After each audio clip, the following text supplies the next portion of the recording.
Coming up next on Studio G, UNLV is stepping up to help Nevada families in need among the impact of the government shutdown.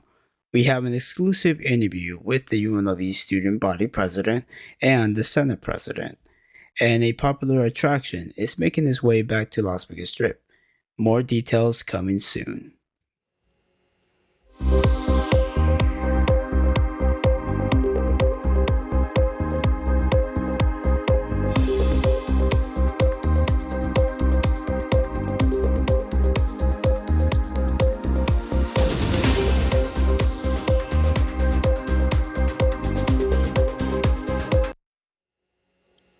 Welcome back to Studio G. My name is Robert Schmidt, and we have a lot of story to talk about, so let's jump right into it. The government shutdown has officially surpassed the longest shutdown in history. It is day 37 of the government shutdown. The longest shutdown in history lasted for 35 days in 2018, also under the Trump administration. Republicans and Democrats both still seems to be unwilling to negotiate with each other. SNAP food stamps benefits ran out for the first of the month. However, the Trump administration quickly released funds to cover half of the members' benefits following the judge orders. Concern for food shortage for family in need are growing as the state of Nevada attempts to intervene. UNLV is partnered with 3 Square Food Bank for an emergency food distribution outside the Thomas & Mack Center this past Saturday. According to Nevada Division of Social Services, nearly 500,000 Nevada residents received food stamps. Hundreds of volunteers gathered at the distribution site to help families in need. Each household received around 60 pounds of food, and it's enough to feed an average family for a week. 3 Square President and CEO Beth Martino says there are nearly 1,000 people who receive food packages. It's definitely emotional for me at moments to see this volume of people show up to support the work that we do. UNLV is a great example of that in that they opened up their parking lot to us. They've helped us to advertise this food distribution. They helped recruit volunteers. For me, to see so many of our neighbors coming out to support neighbors is incredible. 3 Square says they plan to host another emergency food distribution as the government shutdown continues. To learn more about this, visit that3square.org/shutdown. Earlier this week, the student body president and the Senate president in the studio, they came to the studio to tell us a little bit about what CSUN does for them, for us, and for the campus as the whole. Thank you for your question. Our vice president, who couldn't make it with us today, was actually the inspiration for our campaign. She asked Sharon and I to run with her, which was really great. And we wanted to run to help make an impact on the student body and our peers here on campus. And one of the biggest things that we were able to accomplish was creating a commuter fund, which is a $15,000 sponsorship that any student on campus can apply for and get help with gas needs. If something happens with their car insurance or if they get a flat tire, they can apply to that commuter fund and get assistance from the student government. So we just wanted to run to help our peers like you and like our friends in some of our classes too. I think the inspiration just came from also just being able to see so many great leaders, seeing, for example, a former president, Kevin Leon Martinez, as a Latino in such a high-stake role that really inspired me to be able to one day run and actually run with them and be in those roles. So as a student body president, I serve as the representative for the 27,000 plus undergraduates here. So it's a big responsibility and it's a lot of weight, but it is also a really fun job. One big thing that Sharon and Princessa and I helped to accomplish during our term as well is to not have any new student fees be on the December Board of Regents meeting. You know, every year there is a tuition increase for students, but because they want to increase it at such a significant rate, Princessa, Sharon, and I were able to negotiate with our administrators to not have any other additional fees like our student life fee or our counseling fee be raised this year. So that was a big accomplishment we were able to do. Yes, I think the biggest for my role is just maintaining that our senators present, filling up those 25 seats. So my goal is to really fill up that Senate and get the 25 to 25, so each student is able to be represented completely. I think another of my goal would be the empowerment of our senators. We have allocated funding to RSOs, to scholarships, the creation of new scholarships, the creation of new sponsorships. And prior to our session, we started off with, CSUN was funding 17 scholarship, and now 6 months into our executive session, we now have 22 scholarships and 2 one-time funded scholarships, so nearly 24 scholarships. So that Senate meets every Monday. We try, unless it falls on a holiday, that would be the only exception.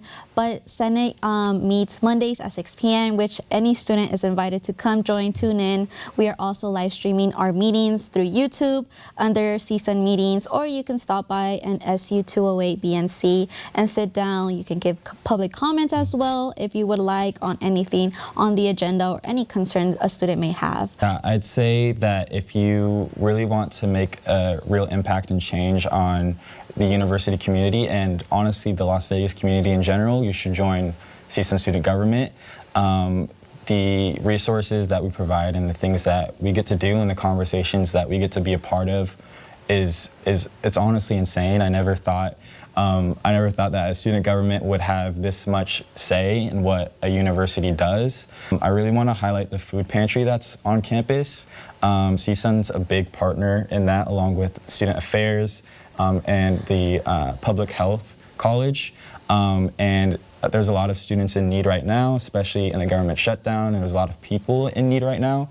And CSUN is proud to sponsor the food pantry. Just join CSUN, because through it you'll be able to grow within your skills, advocate for others, and even if you may believe that you may not have the speaking skills or any other professional development skills, through CSUN you get to develop them. So there is no amount of experience needed.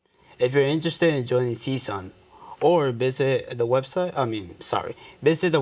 unlv.edu/CSUN, or pop into the meeting in the Student Union Room 208. In case you haven't noticed, UNLV has rapidly grown in student size over the past 5 years. The previous record was last year, and this time around fall 2025, we broke it again with a 2.4% increase, totaling nearly 34,000 students, with openings of the SAN Institution for Chinese Learning and Culture to the Dreamscape BR Hub and the Live Library. The university will continue to grow over the years. However, with the growth continuing, means more people in campus. The more diversity in one area, the higher chance for constitution. So be kind to the people traveling to and from classes. Let's take a look for our weather for today. Currently right now we're at 72 degrees, which is a decent weather for the heat and cold. For the ballet temperature, looks like Las Vegas Strip and Anthem is at 76 and 97 and 96, and then the rest are like about in their mid 70s. And on campus right now, we're expected to see about 70% temperature at 3 and 4. And the sunset time will be about 4:39. This time at 4:39 because ever since the time change in November.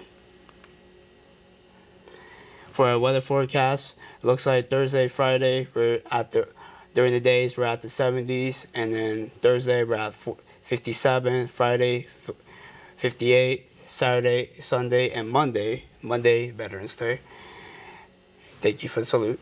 And 72, 72, 73, 75. And looks like on Tuesday and Wednesday it's going to be a cloudy day. It's still going to be about 73 and 72 for 54 and 53.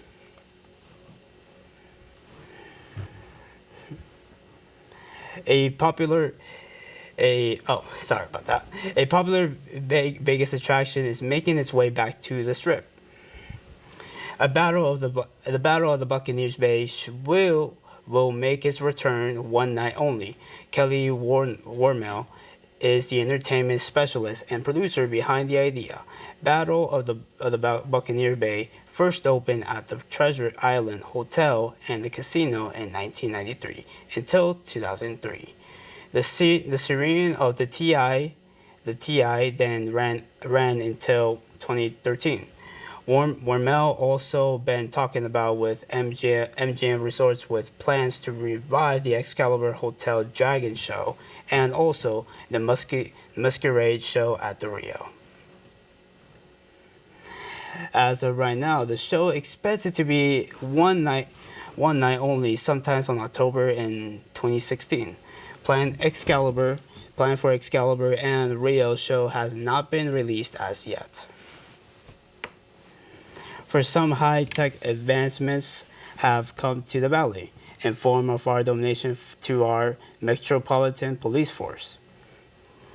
Las Vegas Police Department unveiled their new fleet of Tesla Cybertrucks on October 28, 2025.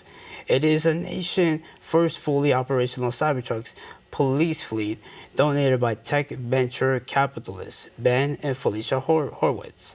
Now, these are now just not in the run-of-the-mill trucks. They're fully customized with ballistic resistance panels, added battery capacity, and many other features to protect officers of their line of duty. Sheriff McMahill says at the press conference, "This is just the next evaluation in our company, keeping our company safer than it's been." The fleet of 10 trucks is set to hit in the streets within the next 2 weeks.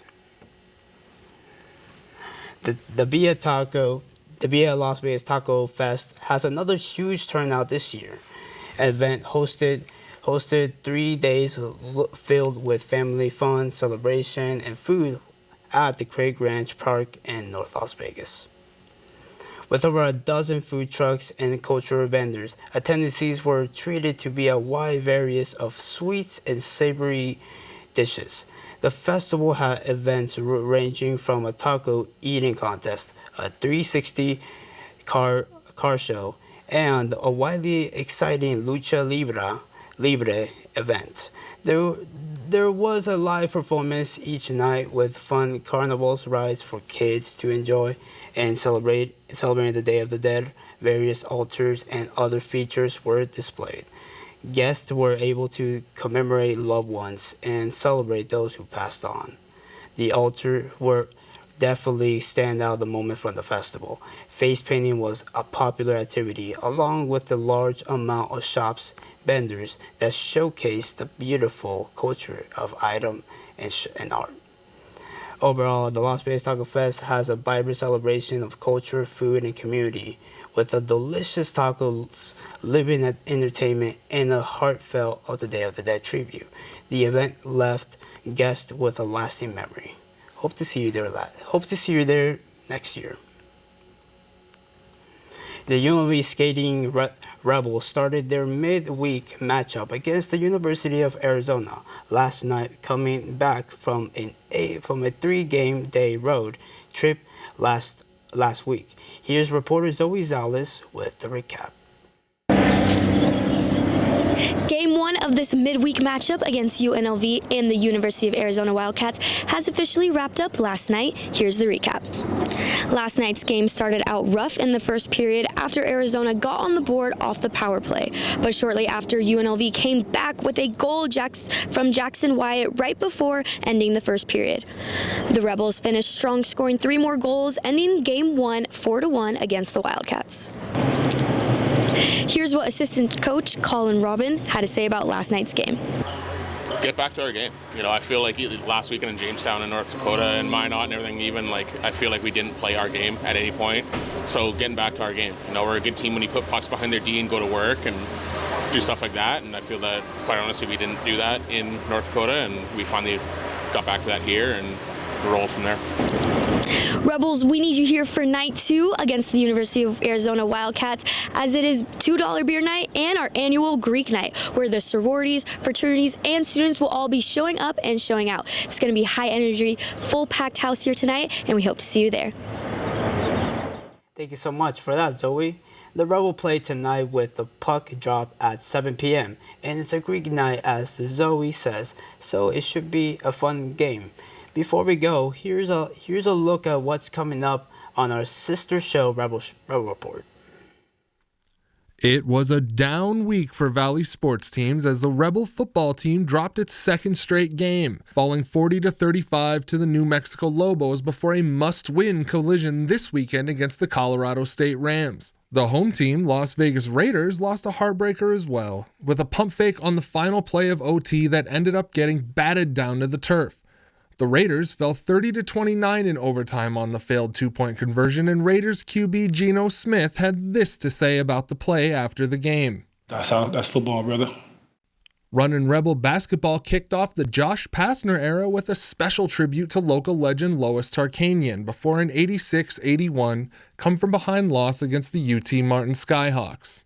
But saving the best for last, reporter Alexa Ibarra tells you everything you need to know about the NHRA drag races over the weekend before a special sit-down interview with none other than NHRA legend Brittany Force, as she talks about her storied career heading into her final races before retirement. All of that and more on this week's episode of Rebel Report on Rebel Sportsnet. So stay tuned, and back to you guys in Studio G. That will do for us here in Studio G this week. Be sure to watch us live on YouTube Thursday at noon.